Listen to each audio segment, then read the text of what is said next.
ఒకసారి శ్రీమాన్ గారు మేజర్గా ఒక పెద్ద ఇది అంటే ఒక పార్టీ ఎంత ఫైటర్గా ఉండండి ప్రశాంత్ కిషోర్ దేశంలో మోడీ గారితో సహా గెలిపించిన నాయకుడు అని చెప్తారు. 2014లో ఆయన గెలవటానికి కానీ, లాస్ట్ టైం ఇక్కడ తెలంగాణలో బీఆర్ఎస్ కానీ, ఏపీలో జగన్మోహన్ రెడ్డి గెలవటానికి కానీ, బెంగాల్లో మమత గెలవటానికి కానీ వీటన్నిటి వెనక పనిచేసినటువంటి ప్రశాంత్ కిషోర్ పీకే ఎన్నికల వ్యూహకర్త అద్భుతమైన.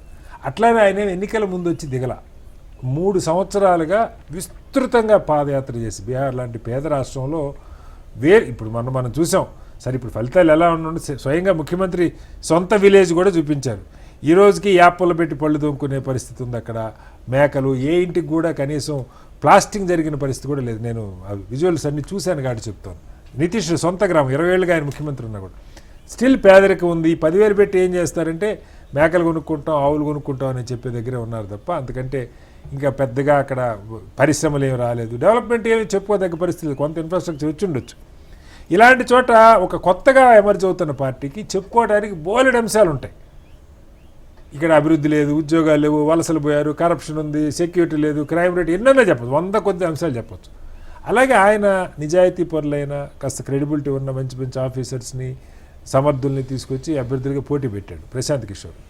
ఎన్నికల వ్యూహాలు తెలియని వ్యక్తి కానే కాదు. అన్ని చోట్ల గెలుపులకి ఆయన పిల్లర్గా పనిచేశాడు. అలాంటి పార్టీ కూడా అంటే నేను అనేది కొత్తగా రాజకీయాల్లోకి రావాలి, కొత్త పార్టీలు పెట్టాలి ఆలోచన చాలామందికి ఉంటుంది. మనం తెలంగాణలో చూసాం, ఢిల్లీలో ఆప్ చూసాం.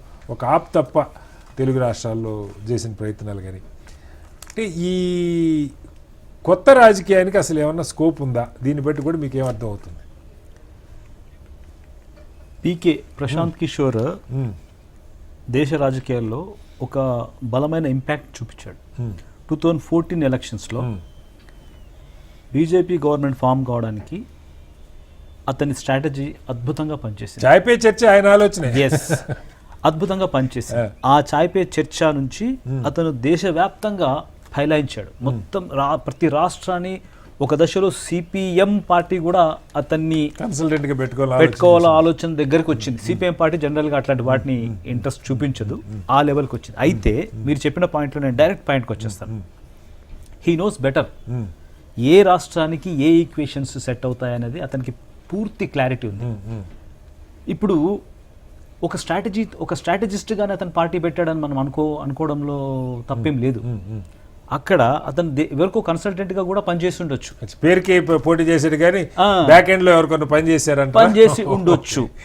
బికాజ్ అతని స్ట్రాటజీస్ చాలా అద్భుతంగా పనిచేస్తాయి ప్రతి రాష్ట్రంలో. తెలంగాణలో కేసీఆర్ అతన్ని తీసుకోలేదు కానీ తీసుకొని ఉంటే ఇక్కడ కూడా పనిచేసేది. సో ఇక్కడ నేను కొన్ని ముఖ్యమైన విషయాలు చెప్తాను. ప్రతి రాష్ట్రానికి మధ్య ఈక్వేషన్స్ చేంజ్ అవుతుంటాయి. ఇప్పుడు మనకు ఒక విషయం, ఒక ఆంధ్రప్రదేశ్లో మీరు చెప్పినట్టుగా 2019 ఎలక్షన్స్లో అంతకు ముందే పసుపు కుంకుమ స్కీమ్ కింద డబ్బులు ట్రాన్స్ఫర్ చేశారు, అక్కడ కాలేదు. తర్వాత 2024 వరకు వచ్చేసరికి వైఎస్ జగన్మోహన్ రెడ్డి 2019 నుంచి మొదలు పెడితే 24 వరకు కుప్పలుగా డబ్బులు కోట్లుగా డబ్బులు ట్రాన్స్ఫర్ చేశాడు, బ్యాంక్ అకౌంట్లు వేసేసాడు. But what happened? It is not that. అంటే ఒక్క ఈక్వేషన్ ఒక దగ్గర వేరే విధంగా పనిచేస్తుంది, అదే ఈక్వేషన్ ఇంకో విధంగా పనిచేస్తుంది. ఇప్పుడు ఫర్ ఎగ్జాంపుల్ మీకు మహారాష్ట్ర తీసుకోండి, బీహార్ తీసుకోండి. మహారాష్ట్ర, బీహార్లలో మహిళల వెనకబాటుతనం చాలా ఎక్కువగా ఉంటుంది. అది ఆంధ్రప్రదేశ్, తెలంగాణలో మహిళల బ్యాక్వర్డ్నెస్ చాలా తక్కువ ఉంటుంది. అంటే కంపారిజన్లో ఉమెన్ బ్యాక్వర్డ్నెస్ ఉంటుంది కానీ కంపేర్ టు బీహార్ మనకు తక్కువ. వీళ్ళకి ఇంత ఇప్పుడు డబ్బులు కూడా ఇక్కడ ఎక్కువ లేండి. ఇక్కడ మనకి అక్కడ 10,000 అంటే చాలా పెద్ద అమౌంట్. మనకి ప్రతి నెల డబ్బులు సంవత్సరం 15,000 వేసాడు కదా జగన్మోహన్ రెడ్డి గారు. ప్రతి సంవత్సరానికి 15,000 ఎంతో ప్రతి ఉమెన్ అకౌంట్ లో వేసేసాడు. అది నన్ను గట్టెక్కి సంవత్సరానికి ఒకసారి వేశారు. ఆ సంవత్సరానికి ఒకసారి వేసే అది నన్ను గట్టెక్కిస్తుంది, నేను ఏం చేసినా చెల్లుబాటు అవుతుంది అనే ఒక అతి విశ్వాసంలో జగన్మోహన్ రెడ్డి గారు ఉండిపోయి ఉండొచ్చు కదా. ఇప్పుడు బీహార్కి కమింగ్ టు ద బీహార్ వస్తే ఈ కేంద్ర ప్రభుత్వం అక్కడ డైరెక్ట్గా పరిపాలన సాగించింది. నితీష్ కుమార్ ఉన్నప్పటికీ కూడా కేంద్రం అనేది చాలా అంటే మీకు ఈ జస్ట్ బిఫోర్ ఎలక్షన్స్ చూడొద్దు, గవర్నమెంట్ ఫామ్ కాగానే ఇటు ఆంధ్రప్రదేశ్ కావచ్చు, అటు బీహార్ కావచ్చు, అద్భుతమైన ప్యాకేజీలు ఇచ్చింది. ఆ ప్యాకేజెస్ ఇంపాక్ట్ ఎలక్షన్స్ వరకు కంటిన్యూ అయింది అది. ఇప్పుడు ఆంధ్రప్రదేశ్లో కూడా అద్భుతమైన ప్యాకేజెస్ ఇస్తుంది, ఇంకా ఇవ్వబోతుంది.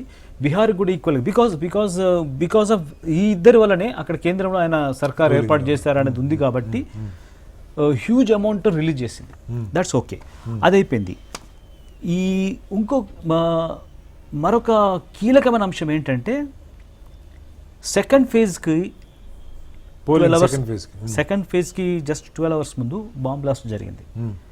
బాంబ్ బ్లాస్ట్ జరిగినప్పుడు ఎంఐఎం లాంటి పార్టీకి పడాల్సిన ఓట్లు ఎన్డీఏకి అయితే పడవు కదా, బీజేపీకి అయితే పడవు కదా. బీజేపీకి పడవని అనుకోవద్దు. ఓకే, అంటే టర్న్ అయ్యే అవకాశం కూడా ఉంటుంది. అంటే ఒక నేషనలిస్ట్ కాన్సెప్ట్ అనేది ఎమర్జ్ అయినప్పుడు దాన్ని మనం ఎవ్వరు కూడా ఏం చేయలేదు. ఇప్పుడు ఫర్ ఎగ్జాంపుల్ మీకు రాజీవ్ గాంధీ హిందూ కాదు కదా మీరు చెప్పేది, హిందూ ఓటు చాలా మంది ఆ చర్చ కూడా లేవనెత్తారు. హిందూ కాదు, హిందూ ఓటు కన్సాలిడేట్ అవుతుంది బీజేపీ వైపు లేదా ఎన్డీఏ వైపు అనుకోవచ్చు, కానీ ముస్లిం ఓటు కూడా తెలియదు. ఐ డోంట్ నో, అంటే వేరే అంశాలు పాస్మండా లేదా మహిళలు పనిచేసిన డెఫినెట్గా ఏమి జరుగుతుందంటే ఒక నేషనలిస్ట్ కాన్సెప్ట్ ముస్లింలో ఒక భయం అనే కాన్సెప్ట్ వచ్చి వాళ్ళు ఏం చేస్తారంటే ఒకవేళ నా ఓటు స్ప్లిట్ అయితే మేము టార్గెట్ అవుతామేమో అనే ఒక ఆలోచన వచ్చి కూడా వాళ్ళు ఇటువైపు టర్న్ అయ్యే మంచిదే. అది కొంత బీజేపీకి పడితే ఈ 80-20 భాష పోద్దని కూడా మనం అనుకోవచ్చు. అదొకటి. అంటే వాళ్ళ సీట్లు కూడా ఇవ్వాల. మీరు గమనిస్తే 101 సీట్లు బీజేపీ పోటీ చేస్తే అందులో ఒక్క ముస్లిం కూడా లేడు. జేడీయూ కొద్దిమందికి ఇచ్చినట్టు చాలా సింగిల్ డిజిట్ వాళ్ళు ఇచ్చారు. ఎందుకంటే వాళ్ళు 2 కారణాలు, బీజేపీ ఏ రాష్ట్రంలో ఇవ్వదు ముస్లింస్ కి, జేడీయూ ఏంటంటే వాళ్ళు ముస్లిం యాదవ్ ఎలాగూ అక్కడ ఆర్జేడీతో ఉన్నారన్న కోణంలో జేడీయూ పరిమిత సంఖ్యలో ముస్లింస్కి ఇచ్చింది. అయితే ముస్లిం అంటే డెలిబరేట్గా వాళ్ళు వాళ్ళ ఐడియాలజికల్ ఇష్యూ, అది ముస్లిమ్స్కి ఇవ్వకూడదు అనేది ఐడియాలజికల్ ఇష్యూ మీద పోతారు. ఐడియాలజికల్గానే ఉన్నారు, దాంట్లో కూడా లీడర్స్ ఉన్నప్పటికీ కూడా వాళ్ళు కొంత లిమిటెడ్గానే వాళ్ళని ఎక్స్పోజ్ చేస్తారు. అయితే మనం ఇక్కడ అంటే ఇప్పుడు మీరు మరొక విషయం ప్రస్తావించారు, ఏంటంటే ఈ పోల్ ఏజెన్సీస్ ఎందుకు ఫెయిల్ అవుతున్నాయి, ఎందుకు కరెక్ట్ యాక్యురేట్ నెంబర్ ఇవ్వలేకపోతుంది అనేది. అంటే వాళ్ళు అప్గ్రేడ్ కావాలి. అంటే ఇప్పుడు మనకి 2-3 నేను ఎలక్షన్స్ చెప్తాను. ఒకటి తెలంగాణ 2000 ఎలక్షన్స్, రెండవది ఏపీలో 2024 ఎలక్షన్స్. ఈ రెండు కూడా ఓటర్స్ మైండ్ సెట్ ఎలా ఉందనేది చూపించాయి మనకి. ఓటర్ మైండ్ సెట్ అనేది ఏంటంటే ఒక గంపగుత్తగా టర్న్ ఒకే విధంగా వెళ్ళిపోయే కాన్సెప్ట్ వస్తుంది. ఒకప్పుడు మనకి ఇండియా ఏర్పడిన సందర్భంలో ఇండియాకి ఇండిపెండెన్స్ వచ్చిన తర్వాత కాంగ్రెస్ పార్టీని పూర్తిగా నమ్మారు జనాలు. హెవీగా ఓట్లు వేశారు, హెవీగా సీట్లు ఇచ్చారు. అట్లాంటి ట్రెండే ఇక్కడ ఎందుకు ఇప్పుడు మళ్ళీ టర్న్ అవుతుంది. అంటే ఇది డెవలప్మెంట్ కావచ్చు, లేకపోతే తాయిలాలు కావచ్చు, లేకపోతే పోల్ మేనేజ్